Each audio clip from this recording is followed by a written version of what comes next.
lot of us, getting onto the property ladder can often seem out of reach. However, if you do have the dream of buying your very own home, then today's episode is just for you, as I am joined with Craig Carson, Managing Director of Barratt London, to discuss all of the affordable ways you can get onto the property ladder. Hello, Craig. How are you? I'm very well, thanks, Ola. Looking forward to chatting today, all things property, are you? Absolutely. Very much looking forward to it. I think it's a great opportunity to sort of raise that awareness. So Yeah. really looking forward to it. And also I've listened to a few other podcasts in the past and I'm really liking what you're doing. Oh, thank you. Well, I'm really looking forward to having this conversation because, like I said before we start recording, a lot of people want to get onto the property ladder, but I feel like the news surrounding first-time buyers makes it seem like the ecosystem or the goal of buying a property is impossible, and hopefully we can demystify that today. But before we do, please introduce yourself to everyone listening. Thanks very much. Well, yeah, as you say, my name's Craig Carson. I'm Regional Director for Barratt London. So I'm overall responsible for our developments in the capital. Been in the property industry for nearly 25 years. Wow. Time does fly. And before, my background is predominantly in land and planning before I moved into managing director roles. But the bulk of my career has been at the Barclay Group. Okay. But obviously most recently I've been at Barratt London, where I've nearly been there for 4 years. Wow. So would you say property is like a passion of yours, or did you fall into it? No, I've always had a passion for property. My father was in construction, so I've Okay. always been associated with build. Yeah, It's always fascinated me how things are put together, much to the frustration of my parents when I used to take things apart. So I've always been fascinated by that. And then as I went through school and into university, I did a degree in town planning. I became even more interested. I think being a developer, predominantly a house builder, we have that luxury of being able to build people's homes. Yes. And that's actually quite a powerful thing. So for me, I really love what I do, and I'm really proud to be able to sort of deliver great places in the capital. What actually is Barratt London? So Barratt London, we are part of Barratt Redrow, so the UK's largest house builder. Okay. Barratt London, we've been developing in the capital for over 40 years. Wow. And we've delivered over 50,000 homes in that time. We typically deliver between 1,500 and 2,000 homes a year, including affordable. And we have a range of developments from sort of 300 to over 3,000 homes in our large regeneration projects. We take great passion in delivering in the capital, and we also do that in partnership with a few individuals, most recently with Places for London, Okay, yes. so TfL's property arm under the West London Partnership. And the great addition of that is that we're able to deliver developments on land that are in good proximity to public transport. Amazing. Yeah, I love that. And obviously, as we know, homes are being built rapidly in the city of London, isn't it? So I'm keen to delve more into that today. But before we do, I've got a couple of quick fire questions to warm you in the hot seat. I know you've only done a couple of podcast episodes before, so this is just to make you seem a bit more relaxed and comfortable, and for my listeners to get to know who Craig is. So my first question is, what's one guilty pleasure you like to spend your money on? Wow, that's a really good question. I think for me, it's got to be great food. Okay. And I suppose there are two guilty pleasures, really, because the second one's travelling. Yeah. Because for me, it's linking the two. I was gonna say. And I absolutely love travelling, experiencing great food in great places, and I've been very fortunate to be able to do that and continue to do so. And also as well, living obviously in proximity to London, what a great city for the food culture. So Yeah. yeah, very much spoiled on that, and very much spend my money on that. And what's your favourite cuisine? It's got to be Thai. Oh, you know what? We'll get on very well, Craig. Thai is literally up there as one of my favourites. I'm actually going for a Thai after this recording. Oh, very nice. Not to make you jealous or anything. And the second question is, what's one piece of financial advice you would tell your younger self? I think for me, it's certainly... I think there's probably two elements, although, to be honest. One is to get advice. Yeah. It's something you don't learn about in school, really. You might get the odd bit, or you might get it from your parents or close friends, but really is getting that advice and really seeking that advice. But for me, really as well, is about saving as much as you reasonably can. Obviously, as you're growing up, it's all about life experience, and you really want to be getting that life experience. But even if you can save a little often, that'll make a big difference. So I think it's really about that, starting young, even if it is a little bit. Yeah, I agree with that. And I also think what I also preach when it comes to like my community is the importance of balance. 'Cause I feel like yes, we want to live in the now, and yes, we also, some people, I think we have extreme opposites. People either scrimp on, I guess, their future to live in the now, or they put all, like, or they just think, put all their savings into their savings pot and then can't afford to live now. Do you know what I mean? So I think Absolutely. balance is really important, isn't it? Yeah, balance is absolutely key. You know, some people do put, you know, life on hold in place. You know, people delay getting married or having children, or indeed even owning a pet, in order to be able to that savings. So some people do make bigger sacrifices than others, depending on that. And it is about that balance for me, because I think it is important to live, and you know, cost of living is gone up, and you know, budgets are tight. So it is very much about trying to strike that balance and guess what's right for you. Yeah, definitely. And I guess, you know, obviously, like I mentioned, the whole, I guess, environment we're in when it comes to first time buyers, it seems to be like a lot of doom and gloom. So I'm keen, from your perspective, Craig, how would you describe the current state of the UK property market for first time buyers? There's no question about it. It's a very challenging time. I think it was made even more challenging with obviously the recent changes to stamp duty. Yes. That's obviously put much more pressure on people's budgets and what people can afford. And I think it really does come down to affordability. That is the real challenge for first-time buyers at the moment. That said, I think there's probably more opportunity out there than they realise. So a lot of people at the moment are renting. Obviously, rents are very high, particularly in the capital, and therefore the amount that they have outgoings is high. Therefore, it feels like the greatest barrier to home ownership is deposits. Yes. That's where the bank mum and dad is often referred to. But indeed, there is other opportunities out there for individuals, and if you go and get the right advice, and that advice is free. You know, if you go to a mortgage advisor or a financial advisor, you'll be able to get that advice and maybe open your eyes a little bit more to what's actually achievable, which actually might surprise you. Yeah. Because there is a lot of schemes available, particularly through new build. I'll come on to that later in terms of Barratt London, but there's definitely opportunity there, and I think it's about taking that first step of getting the advice. Yeah, I'm so glad you said that, because I wanted this conversation to be, I guess, shine a positive light on the property market. It can often seem, yes, maybe out of reach, but it's so doable. And this is not to make anyone feel bad if they're not on the property ladder, but I guess, like you said, speak to someone, because you actually will be shocked at what you can afford. And this was my scenario 2 years ago when I met my now mortgage advisor. I was like, I want to buy property in the future. I don't know when, but this is my current situation. What situation am I in right now if I wanted to buy property, and what do I need to do, or what steps do I need to take to finally buy property? And he actually was like, well, this is your budget if you wanted to buy one now. And I was like, what? Wow. And I'm not a millionaire by any means of the fact that I live in London. And to be fair, that conversation 2 years ago, the budget I was given wasn't necessarily what I would have used to purchase a property there and then. But I guess as time's gone on and my income has increased, at least I know where I'm at if I wanted to buy a property. So I think, like you said, it's always, I guess, seeking that advice first. Would you agree? Yeah, absolutely. And I think also as well, if you're looking at it at that time, it gives you time to look at areas that you're thinking about buying in. You know, that research is so important. Obviously, the benefit of renting, you can sort of almost try before you buy, isn't it? And I think it gives you that, opens your eyes more to see what's around. And I think a lot of people maybe just look at actually what they can afford rather than actually what they want to afford within the budget. So it's really key for them to look at that wider picture and actually explore areas within that budget range. Yeah. And also look at areas that are up and coming, you know, from the point of view, you know, people buy in early and they can do well through the capital appreciation and also experience that growth in a place, which obviously we've got many examples of that in London, which is quite exciting to see the transformations. Yeah, I agree. And it's like you said, a lot of places are up and coming. I mean, we're in Hoxton right now, and Hoxton over the last 20 years has changed drastically. I was born and raised in Walthamstow. Walthamstow is not the same Walthamstow as what it was before. Yeah. So there is a lot of opportunity, which is exciting as well. And so, yeah, although you might not be looking at, I guess, your dream location, in 20 years' time, you never know what that place can become, right? But I guess another question I have for you, Craig, is what are often the barriers you come across for first-time buyers looking to get onto the property ladder?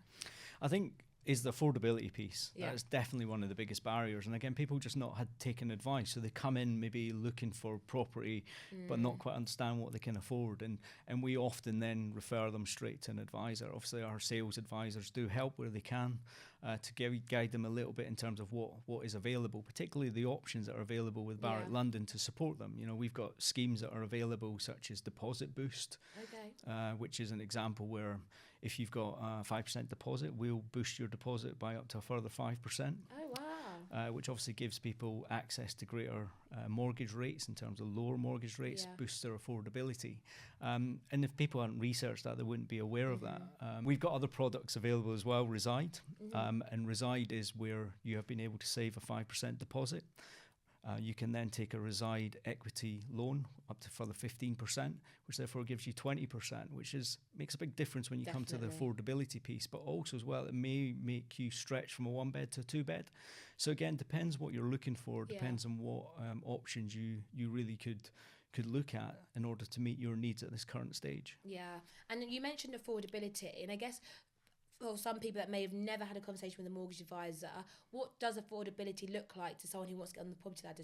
So that goes with obviously your income, obviously the savings you've got available, which you're obviously able to put down as a deposit. But also you've got to look at the other factors that taken into account as well, whether you've got any other loans, whether it's a car loan, student loan, or indeed whether you are got other outgoings separate from your core.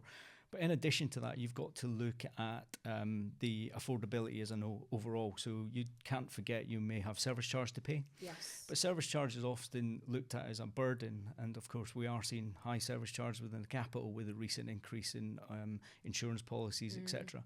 But indeed, it does benefit you insofar as you've got someone else looking after the home itself in terms of your communal areas, your landscaping, which is a cost then you don't have to manage yourself, which if you bought a second-hand property such as a house, you've obviously got to pay for the upkeep of the roof and the upkeep of the garden and maybe change the windows.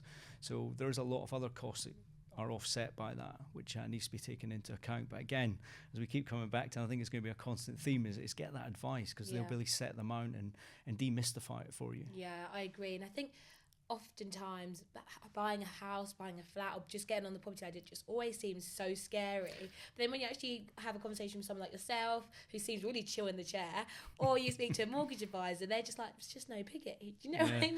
It should be an exciting time in life, isn't it? It's, you're buying your first home. I can remember the first time I had bought my first home, which was very, very exciting. And moving in, your furniture, putting your furniture down, having that first bottle of wine or first bottle of beer, it's super exciting, isn't it? Or getting that takeaway pizza, and you think this is mine. And that to me is a special moment, and I think that's why people dream of home ownership. But also as well, is that long-term benefit as well. We do see, particularly in the capital, we do see capital appreciation, and therefore we see your investment grow, and it's a twofold benefit for you then, isn't it, really? Somewhere to live, some great where to live, but also that investment overall. Yeah. Oh, you're making me excited for when I finally one day get on the property ladder. I think, like you said, it'd be nice to have like your own place. And for me, I graduated from university and have been living at home since. It's been like 5 years at home, and I love my mum. We'll probably get to a point where I probably will need to leave the nest. But obviously, we're talking about affordability and how people can get on the property ladder. So, Craig, what are some affordable ways people can actually access the property ladder? So the affordable ways, like those schemes I referred to earlier that we're doing at Barratt London, but we've created a campaign called Step on the Ladder, and that really was to demystify the process, because the research we've done is that we do realise that the barriers that people are facing is that lack of awareness, lack of understanding what can they actually achieve, and as we've touched on earlier, I think a lot of people can achieve a lot more than they realise, particularly when they're paying a lot of money in rent in the capital, and therefore it is trying to unlock that deposit element. So some of the reasons that people aren't coming forward to buy property is that they don't think they can afford the mortgage payments, or indeed they don't have that deposit. And for us at Barratt London, we feel we can help in that regard. Try and get them access to better mortgage rates, or indeed help them with that deposit, such items as that deposit boost. So there's a lot of schemes available to individuals, and I think it's really trying to get that advice at the early stages, like you were saying earlier, how you did that advice 2 years before you were thinking about buying, and that gives you a lot of scope to be able to look at the options available that continually to change as well. So it really is about that early engagement. Yeah, and it's funny, isn't it? Because there'll probably be a lot of people listening who feel like they wouldn't be able to afford a mortgage, or the bank won't lend them money, yet they're forking out thousands of pounds in rent every single month. Absolutely. I guess what word of encouragement would you say to any of those who are in that position? Well, I think the element is a lot of people do enjoy renting. People do enjoy having that flexibility on where they live and want to try areas. And it might be that it's not till later life that they realise, actually, I do want to to purchase. And it might be individual want to purchase for a different reason, not just to own their own home where they live, but indeed in purchase for an investment point of view. So there is different drivers for different individuals. And for us, it really is about giving people that opportunity to explore what they want to do for that home ownership piece. But for home ownership, it is in a very exciting time, but it's also probably the biggest purchase you're ever going to make in your life. And it can be daunting. So it's trying to demystify all those, for me, it's obviously second nature in terms of the lingo and the jargon that's in the property industry, but to a lot it is very unnerving, scary. And therefore people bury their heads in sand a little bit and say, I'll worry about that tomorrow. So I think it is about that early engagement piece. Yeah, I agree. And I love what Barratt London are doing to help first-time buyers on the property ladder, because like we said, it can be really scary, it's very expensive. And I guess, alongside initiatives like Barratt London that you guys have, what are some government schemes that are also available for first-time buyers too? Yeah, indeed. And obviously, we had Help to Buy, which was a great benefit for first-time buyers, but that's obviously come to an end. But, the government do have backed initiatives such as the Lifetime ISA, which is obviously a great addition for individuals who are looking to save. You can save up to £4,000 off your £20,000 allowance. And by doing that, you'd get a 25% bonus, which is obviously up to £1,000, which is a great addition. And if you're trying to do that over a few years, obviously that will certainly benefit you towards your deposit for your new home. So there is options out there, and certainly great to take benefit of the government support if you're able to do so. Yeah, and I'm glad you mentioned the Lifetime ISA, because obviously the UK love to complicate things, and obviously for those listening, you do have a cash Lifetime ISA and you have a stocks and shares Lifetime ISA. And when I graduated university, I actually opted for the stocks and shares Lifetime ISA. And so let's say 5 times 5 is 25, but I realised I had like 20% capital gain on that Lifetime ISA, which was another beautiful boost to those savings, which again I don't think people realise exist, do they? No, absolutely. And again, it goes to that point, if that information is out there, it's trying to get it communicated to everyone. And again, like I was saying earlier about our Step on the Ladder campaign, it really is about trying to give individuals that information and really get the message out. It's obviously great what you're doing with the podcast to be able to raise that awareness to individuals. Yeah, I agree. And I guess, obviously when it comes to people looking to go to the property ladder and finally buy their first homes, what are some common financial mistakes you see first-time buyers often make? The easiest one to say really is not getting the advice, and therefore people are coming into our show apartments, etc., and realising that they think they're looking at one thing but going away realising actually they can afford different. So it's really the common mistake is not getting that advice early, and it's something I'd really encourage individuals to do, because it really opens up a wider spectrum of opportunities, and it's okay to realise actually there's a lot out there to take in, and the more information you can get, the better. But like I say, it is a bit overwhelming at times. So trying to get someone to help you work through that is certainly key. And I think another often mistake is that people not saving early enough. So again, if you're able to do so, it doesn't matter how little it is or how much it is, it's what you can do. Going back to our conversation we were having earlier, really it's about balancing and trying to find that right balance that's right for you, to try and deliver that goal that you're trying to achieve. Yeah, and I want to echo that point on saving as early as you can, because I feel like in my generation, if not younger, I feel like if we're not saving £1,000 or more, there's no point in saving. And so I always want to kind of, I guess to any of you guys listening or watching, that if you are saving, literally even if it's just £1 just to start that habit, it's so important. Would you agree? Absolutely, and trying to develop those techniques, it's putting standard orders in, putting the money away every week rather than sort of saying I'll save when I can. It's trying to get that discipline in, and really being regimented about it. But again, going back to that point, it's getting the balance, isn't it?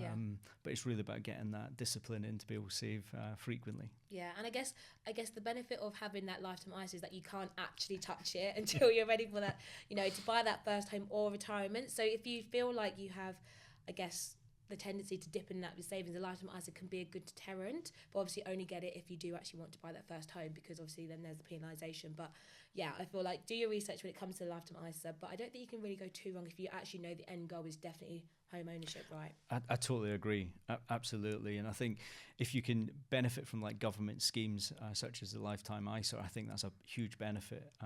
It really incentivise these individuals to make that saving, like you say, creates the regular and the savings as well, but also focuses on the end goal as well. Yeah, I agree. And I guess, like, I hate to say it, but 2026 is very quickly approaching, right?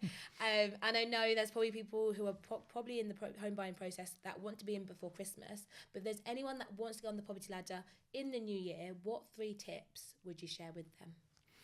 I think the 3 tips really would be, I think first is, it's a good time to buy. If you're able to buy now, if you're in a position to do so, and again, if you've taken the advice and you can understand what your range is to be able to afford, good time now, definitely. We're seeing mortgage rates coming down on the back of the interest rates falling.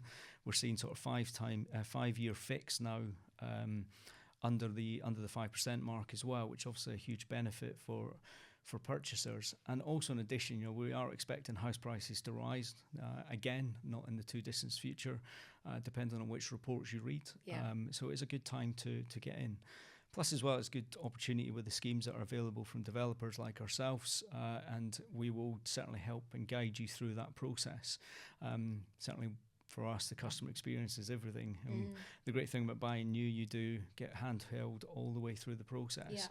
Yeah. And you also have the added benefit as well. You get a 2-year warranty on our homes, plus the remainder of our build warranty from such as NHBC on top of that as well. So again, a good time to buy. I think the second piece really is get that advice. I think that's the be end and end all really. And then the third piece I would say is do your homework. Yes.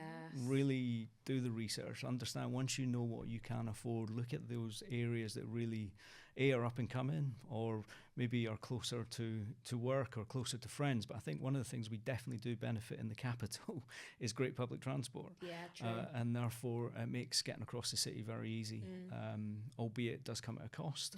But nevertheless, it does create us being able to look at other areas that we might not have considered previously. And I think, the Elizabeth line is a classic example of that. So true.